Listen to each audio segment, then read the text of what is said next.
Hey, and welcome back to Richer in Crypto. My name is Rogier van Kuik, and in this episode I will be reviewing the Trezor Model One Black Edition, which is a hardware wallet. And in the world of cryptocurrency, it's very important to understand the concept of a hardware wallet, why you should want one, and if Trezor is a product that is fits for you, or maybe you should choose another product from their competition, such as Ledger or Cool Wallet. I have experience with all three wallets, and this Trezor Model One is fresh out of the box for this video. And to start with, the most important reason why you should want to consider a hardware wallet is that crypto is always stored on the blockchain. It will never get out of the blockchain. But the private key, which gives you access and ownership of the crypto, that's the thing that is contained on a hardware wallet, okay? So if you're into NFTs, I think it's very important that you store your NFT, your primary key to your NFT on a hardware wallet so that it can never be hacked. It's always offline, it's cold, that's why it's called cold storage. And these devices are brilliant for that. And also in 2022 in the bear market, we've seen multiple companies that didn't make it. And for example, Celsius. So if you have your cryptocurrency at one of those companies, then the chances that you will get it back are very slim. So if you store your crypto, not your crypto, but your private key on a hardware wallet, then you own your own crypto and you are immune to any bankruptcies because exchanges, they don't own your private key. So exchanges, it's not on the exchange. So if the exchange falls apart or whatever, you will not be hurt by that, okay? Also important, of course, you cannot earn interest on your crypto if you store it on your hardware wallet, because if you earn crypto on an exchange, that means that they use your funds to create more returns. That's why you get a partial of that return on your, for example, Bitcoin. But it is possible to stake from a hardware wallet, and depending on which currency you want to stake, you will have to choose between one model or the other, or maybe even the competition if these models will not be available for staking on that end. All right. So Trezor, the Model One, it's been out for 8 years or so. It's the cheapest model. It's 71 euros and 40 cents, and at the moment there is a 15% discount, so it will cost you less than 60 euros ish. And the Trezor Model T is 225 euros. And the biggest difference between the two is the more expensive model does support more coins and tokens, is USB-C and has a touchscreen. But I mean, to be honest, the Model One, it works like a charm. So it's not as if that it's a must-have to go for the Model T.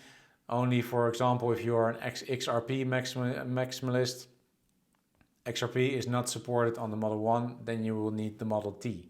So you can check the list, you can search for assets over here, and if you type in XRP, then you can see it's available on the Model T. And so check the website for that before you make your purchase of which hardware wallet you will choose.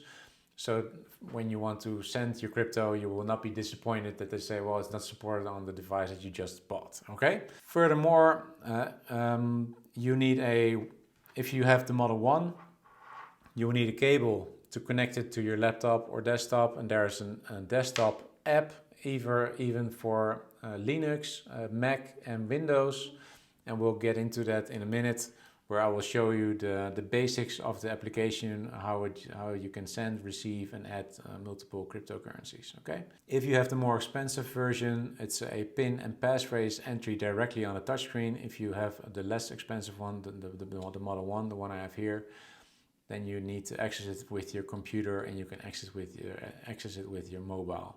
Very important, of course, the recovery seed, the backup of all your keys. That means that you make sure that you write down all the words, the 24 words that is being listed with your device. Once you connect the device and you install the device, they will put out the 24 words and you write it down. And make sure that you save it in a safe, that you keep it in a safe place. Because the person that has access to your seed phrase has access to your crypto, your private keys. Okay, so it's very important. You can also think about splitting the document, making sure that you have 12 words in location A, 12 words in location B, and maybe even digitalize it. So 12 words in a digital container A and 12 words in a digital container B. So you have a double backup. Okay, so you have your paper in location A and B, and also digitally in location A and B. If you lose the paper or one of the two papers, you always have your digital as a backup. So once you have installed your Trezor wallet and you have completed the steps required to activate your Trezor, and you've written down your seed phrase, then you will see the screen that you can see before you now. It says welcome and connect your Trezor. So you connect it with the cable that you received with the package, which is a USB-A, and then you just connect it to your computer, and right away it will show you the account, but we have to enter your PIN first, and it's a PIN that you have selected. And what I think is a very cool feature is that the numbers on your screen, so you can see only dots here, because usually it's 1, 2, 3, 4, 5, 6, 7, 8, 9, 0 perhaps. But the numbers keep changing and it's shown on your device.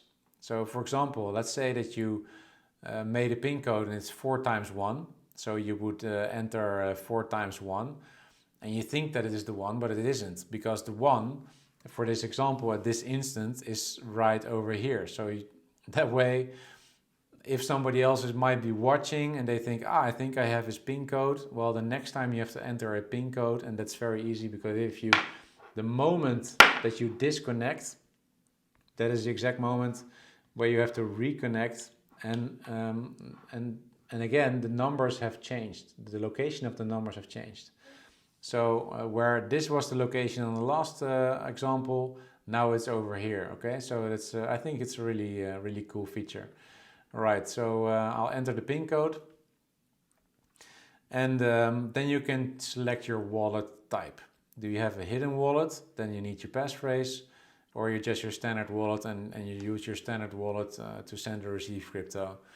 And that's this wallet is empty because I unboxed it for this video. I haven't sent any crypto to it. And standard Bitcoin comes on your account, but if you want to add an account, it's very easy. You can add a plus, and you can activate more coins, and depending on which protocol or network, you can select these coins. And as you can see here, XRP is only supported on the Model T. Also for Cardano, it's also only on the Model T. So please make sure that you check which currencies you want to send over before buying one of these versions of Trezor. Well, for Bitcoin, it's easy. It's already added. So if you want to receive on this address, you can show the full address. And then, of course, you have to confirm on your Trezor before you can share this address. Of course, you see the QR code, but mostly you will share an address with someone which is remote, so it won't be able to scan this QR code. And on the screen it shows the address, so make sure that you verify this address, and then you can choose, well, I want the QR code, or just confirm. I'll just confirm here, and then you can see that I can copy the address, and then I can copy the address and paste it, send it to someone can send me crypto. All right, it's that easy. And sending and receiving crypto, there is no cost for Trezor. There's no transaction cost for Trezor, but of course there's always the transaction cost for the blockchain. So if you want to send Bitcoin or Ethereum or XRP, depending on the blockchain you're using, the fee will vary, okay? So if you want to send a whole Bitcoin to an address, then you always have to make sure that you keep enough crypto to pay for the fees. For example, if you want to store stablecoins on your hardware wallet, stablecoins are like USDT, BUSD, or USDC, USD coin, or ERC20 tokens, and you can add them. You can add a token, but you need the token address. So, and if you want to search for the token address, then you go to CoinGecko, for example. I'll show you in this example. If you go to CoinGecko and you type in USDT, then you can see here, this is Tether, USDT, and here's the contract, okay? You can copy the contract, and you can also add it to MetaMask if you have a MetaMask wallet, but you can also check what the address is depending on which chain you are using. In this instance, we are using the ERC20, so we want to copy this contract, and then we go back and we paste the contract that we just copied from CoinGecko, and we add the token. And then you can see here USDT, Tether USD, the balance is 0, and now I can receive USDT on this address, okay? So it's that simple. And same with sending. You have to, of course, you have to paste the address on your, for example, from your exchange, and you select the amount of Ethereum or USD, and yeah, it's really easy, really basic. And I think that's the power of these hardware wallets. It does not matter if you use Ledger or Trezor or Cool Wallet. They all have the same principle. They all do the same. They make sure that your private key is safe, and that you need either a physical connection with the Model 1, you need a physical connection with your laptop or your computer. And with more expensive models, you can also use Bluetooth, okay? Bluetooth might be a little bit easier because you're not stuck to a cable. But from my experience, cheaper models work flawlessly because you won't need this every day. You only need this if you want to secure more crypto on your hardware wallet. And trust me when I say it's a really great feeling to have crypto stored on a hardware wallet, because you own the private key and therefore you have ownership over your own crypto, and your risk of losing it on an exchange is 0. Also, it gives you freedom. You can go wherever on the world, and if you take your hardware wallet with you, you take your funds with you, okay? And if you lose your wallet, no problem, you have your seed phrase. So it's a lot better than traveling, for example, with gold, right? So everybody who is in crypto, who is new in crypto, or has been in crypto longer, I would really recommend making sure that you own a hardware wallet, because looking towards the future, you want to have control of your own private keys. Maybe not all of your private keys on your hardware wallet, but at the moment it's either a hardware wallet which contains your private key, or you need to store your private key on an exchange where you can trade. Of course, you can sell and buy crypto and get extra rewards on the crypto. But if you want to do staking and you want to do the most secure staking, it's always best to do the staking with a hardware wallet, because you will always be in possession of your private key. And the crypto, which is on the blockchain, will participate on a validator, on a proof of stake mechanism. So that's the most secure way to earn crypto on your crypto. So I would really recommend everybody to get your hands on a hardware wallet, if it's a Ledger or a Trezor or a Cool Wallet, or maybe other options available. I only have experience with the 3 I just mentioned. I think it's important that you have knowledge about these products. So the Trezor Model One, I think, is an excellent starter for 70 euros, and now you can get a 15% discount. It will support most of the coins, and you have ownership. And always, for the first time, if you send crypto to a new address on your hardware wallet, make sure that you send a small amount of money to get some experience on how that works. And as soon as you get the hang of it, then you can send larger portions of funds to that account. And I also recommend to use whitelisting on exchanges. Use an address book where you add your addresses to your wallets, so it's easier. You just select from a drop-down menu. Then it makes mistakes.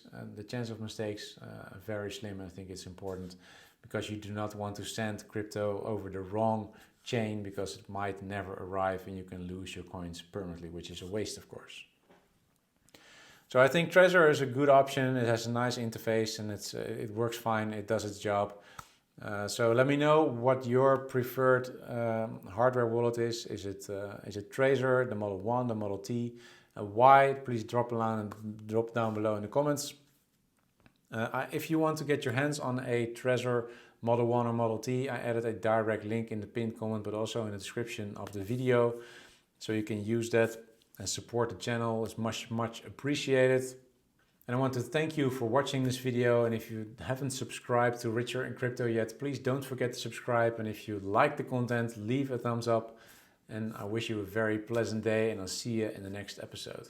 Bye.